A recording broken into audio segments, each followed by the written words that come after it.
আমি তোকে কতবার বলেছি না তুই দীপের সঙ্গে কথা বলবি না? আরে বাবা, ওর দাদার তো খুব শরীর খারাপ, তাই টাকা চাইতে এসেছিল। পৃথিবীতে কি আর কেউ নেই? তোকেই ওকে টাকা দিতে হলো? আমি ওকে জাস্ট সহ্য করতে পারি না।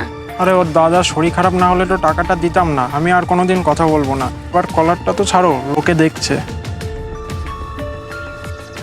কিছু খেয়েছিস? না, মা বাড়িতে নেই, তাই রান্না করে খাওয়া হয়নি।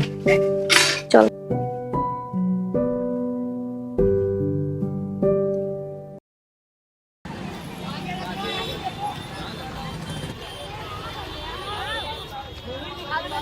ডিস্কোটা দারুণ ছিল বলো। হ্যাঁ, তা যা বলেছিস, কিন্তু আমার না একটু ভয় করছে। কিসের ভয়? আমি আছি তো। শোনো না, আমার না তোমার সাথে একটু কথা ছিল। হ্যাঁ বলো। আমার না একটু টাকার দরকার। কত টাকা লাগবে? 2000 হলেই হবে। চলো ঠিক আছে।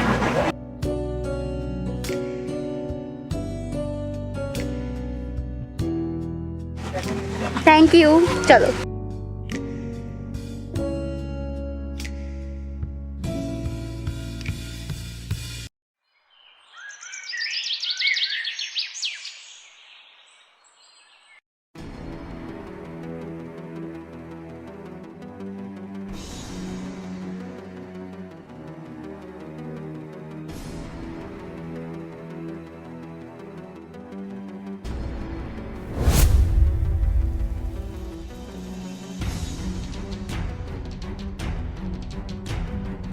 তোকে কতবার বলেছি না তুই দীপের সঙ্গে মিশবি না, তুই আবার ওর সাথে কথা বলছিলি।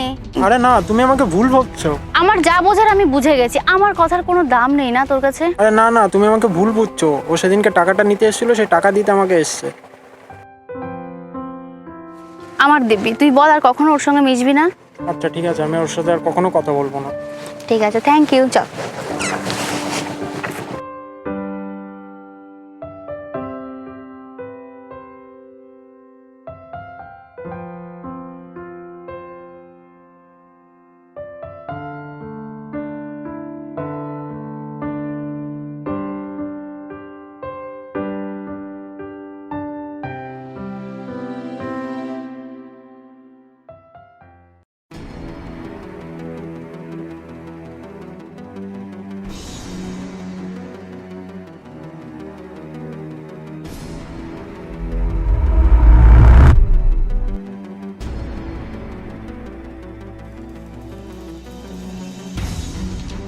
সমর, হ্যাঁ এদিকে আয়।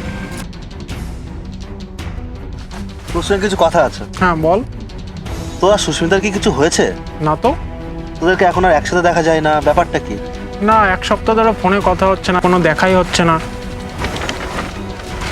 আচ্ছা, আচ্ছা সমর, তোর হোয়াটসঅ্যাপে কি দ্বীপ আছে? না তো। ওর জন্য তুই কিছু জানিস না। দাঁড়া, তোকে একটা জিনিস দেখ।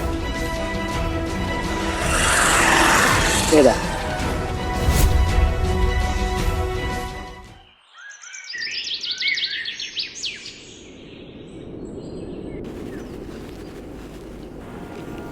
সুস্মিতা, ও তুমি? কোথায় ছিলে এতদিন? আরে মামার বাড়ি ছিলাম না, তাই একটু ব্যস্ত ছিলাম, তাই তোমার ফোনটা না আমি ধরতে পারিনি ওর জন্য। কিন্তু আমি তো তোমার বান্ধবীর কাছে খবর নিয়েছি, তুমি তো তোমার বাড়িতেই ছিলে। ও, তার মানে তুমি আমাকে সন্দেহ করো? আমি মিথ্যে কথা বলছি? হ্যাঁ, তুমি মিথ্যে বলছো। তাহলে এটা কি? এটা তুমি কোথায় পেলে?